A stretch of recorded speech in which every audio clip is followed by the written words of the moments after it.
What's going on, everybody? Day 2 here. Well, technically day 3, but I only got out for half days the first 2. Pre-fish for Q3 and 4 of the Bait Fuel Tour. This is going to be a big weekend, back-to-back days out here on beautiful Lake St. Francis. I love this body of water. I've done well here before. It's close to home. It's my closest tournament, so I try to get out here as much as possible, but really haven't had the time. The weather's looking terrible for tomorrow. We're looking at 75 mil of rain, high winds, thunderstorms, you know, the usual fun stuff. So I don't know how great that's going to be. I don't know if I'm going to even come out. So this might be the last day of pre-fish for me. Either way, I'm excited to get out here. We're going to go check a bunch of deep stuff to start out with. I don't know if we're really going to go shallow. You know, with that storm, I don't know. I think the fish might be pushed out deep. It might take them a day or two to set back up shallow, so I'll probably not even bother. I prefer fishing deep either way, especially out here. The deep fishing is super fun. The drifts, the super fast current. So we'll get on out there. We'll see what we can do, see what we can find. I found a few really good areas. Well, 2 really good areas the other day. And I'm pretty excited about those. I might go back today, just check and make sure they're still there. Hopefully there's not too many boats around. 2 of the areas are, I wouldn't say well known, but known enough. And when you're fishing against these guys, you can't hide anything. They know everything. So get out there, see what we can do. Hopefully we can put, well, not put a few in the boat, but at least see a few, know where they are, and hopefully find some winning fish. It's going to be a big weekend. I'm excited. So we'll get out there, guys, and we'll get to searching. Alrighty, we need a bait. And the bait we do need is the new Stealth Finesse Series by X-Zone in Big Limit. Stealth minnow. Gotta get it done. Watch this. Stuff just straight up. Whoa!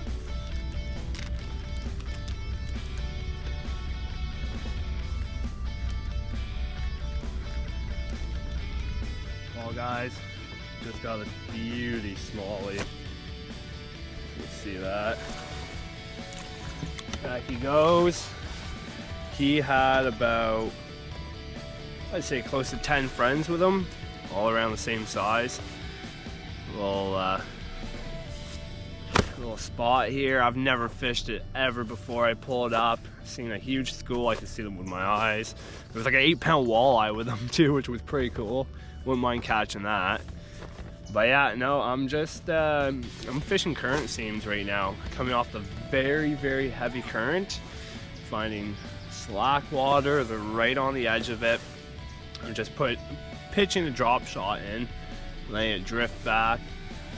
I'm using the Hot Shot minnow right now, something with a little bit bigger presentation than the new Stealth series, just because I find fishing heavy current like this, they need something they can kind of key on a little better, something a little bit bigger. Like sometimes I'll even throw 4-inch swim baits on a drop shot out here.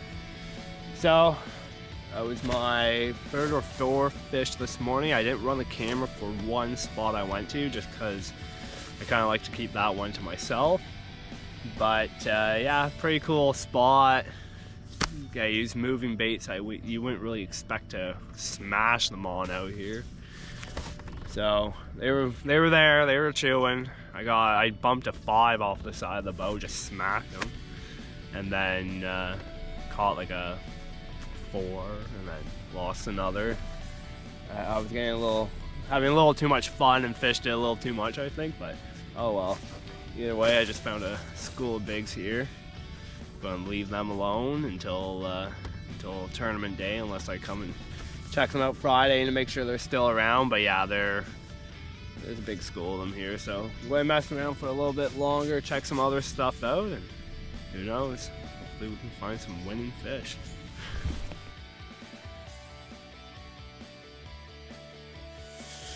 So guys, I just moved up to the old Cornwall Dam, the Moses Saunders Dam. I really don't mind running the camera here because, well, This is a big community hole. Everybody knows this spot. I love coming here, just have some fun. And primarily what I am doing here is I am drifting a drop shot or dragging, whatever you want to call it. So what I like to do is I point the nose of the boat up into the current.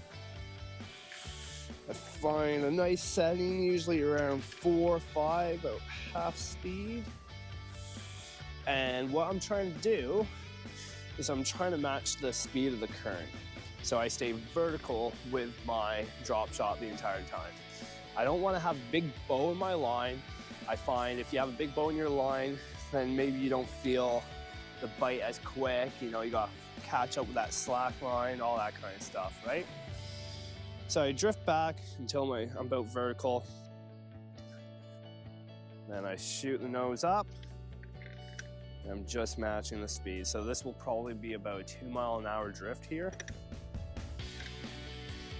And when I'm drifting, I'm looking for big boulders, areas where fish can get behind cover down on the bottom and not use as much energy in this fast current. And you gotta think of this place as a big conveyor belt full of food. These fish are just sitting here waiting for stuff to drift down past them and just to pick it up while passing them. So I find drifting is a very effective way to catch a lot of fish because I find the ones that are down there they tend to eat. You're not trying to sit on them and trick them. And it's fun too, you're constantly moving, you're covering water. But the one thing about drifting I find is you can be 5 feet to the left, 5 feet to the right, and not be on them. So sometimes you do have to cover a lot of water, especially on a big area like this. Like you can drift from one side of this dam all the way to the other and be on fish. So sometimes you have drifts that are a little more productive. Maybe there's a little boulder feel they're relating to, something along those lines. Sometimes they're just out and about. I do have a lot of drifts on this body of water where they're pretty specific. You're following one line, the fish are relating to something on that line. So those drifts can be extremely productive when the fish are there. I don't know how much longer I'm going to have the camera out. So unfortunately, as you can see, it's going to rain, and it's going to rain the rest of the day. So I should probably get my rain jacket out, get ready to be a little wet for the rest of the day. Just hoping I can pick one up for you guys quick here. So guys, the rain's kind of calmed down, so I figured I'd pull you guys back out, put you on the GoPro. Caught quite a few while you guys were in the camera bag, all on the old Carolina rig.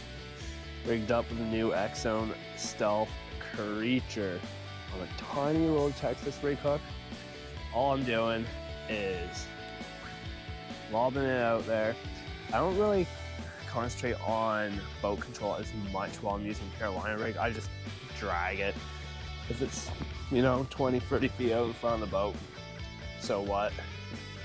Seems that you can kind of just drag it at any speed. Slow it down a bit just so it can catch up. Just boom, just get going. So yeah, the bite's been pretty fun. I'm still learning how to use Carolina rig, drifting and dragging like this. I find the bite to be extremely odd. It's not, I don't even know how to explain it. It's just like a weird, just crank into them. I think what I'm missing though is I have a 6:2 gear ratio on this reel. I think I need to be at least 7.4, maybe even a high speed reel. So I find with this Carolina rig is you always have to keep them pinned. You absolutely can't let any slack line. They have so much momentum, the leader coming off the actual weight, that they can throw the bait pretty easily. And it seems that I'm having problems trying to catch up with these fish. I haven't lost any yet, but it's nice to keep on them, keep that rod bent the whole time.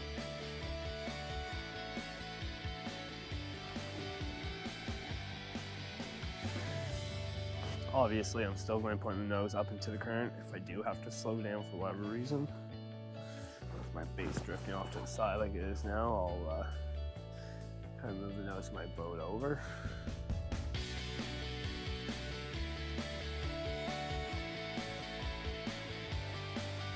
See if we can get you guys big on this. Caught a couple around high 3s. Maybe been one close to 4, but not sure. I haven't scaled any fish in the last couple days.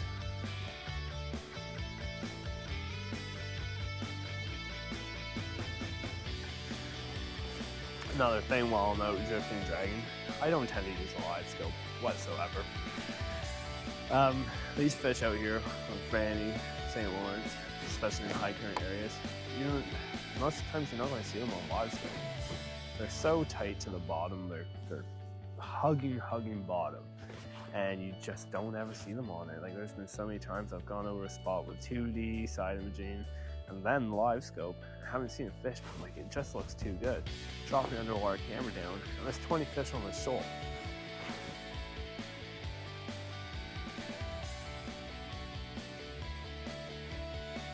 Chunker, check that out, bucket mouth. Wicked, guys. First cast of fucking first cast up here. And the largy stuff around here. Oh, big old fish. So we're back home from the tournament, from pre-fish. Totally forgot to film a outro for both the pre-fish video and the tournament video. So I'm in the shop doing a little bit of maintenance. That's why the cowling's off the boat, off the motor. Just checking oil levels after doing an oil change. So, pre-fish, definitely tough. I love Lake St. Francis, one of my favorite bodies of water fish. It's my closest tournament each year for me. It's about an hour away, so I do get out there quite often. And she wasn't fishing like nearly close to what I'm used to. Like, it was totally different. Like, I don't even know how to explain it. Like, it was just really weird, and we had a really big storm Friday before the tournament. So it looked like chocolate milk in some parts of the river that I love fishing. So it was really crazy, but as you can see, it was an eventful pre-fish. I only found 2 areas, one area where the fish move in, move out. I didn't include that during the video, as I like to keep that area to myself. I caught one 4.5. I knocked a 5 off the side of the boat and caught another decent one in this one area. So I was pretty confident in that spot. And then I found another area you'll see in the pre-fish video where I caught a 5+ smallie. And there was lots more with them. And went largely fishing as well. And as you can see, first cast, I caught a 512 largie, which was incredible. My biggest largemouth this year, I think, and also my biggest largemouth on Lake St. Francis. I never go for them out there. So yeah, definitely a tough pre-fish. Wasn't what I was expecting. Not fishing the way I'm used to out there. It was tough, and I was hearing the same from a lot of people. So with what I found during pre-fish, I went into the tournament with pretty high hopes that the 2 areas I found, I could catch a few off of each that would keep us up running for the Classic. So that's it for the pre-fish video. I hope you guys enjoyed it. Not much action going on. I didn't really film much. It was raining a lot of the times I was out. Most of the time I was out, actually. Only had one real decent day of weather out there. So yeah, check out the tournament video, see how the whole tournament went down, if the 2 areas produced for me or not. And yeah, check it out, see what happens. We'll see you guys in the next one.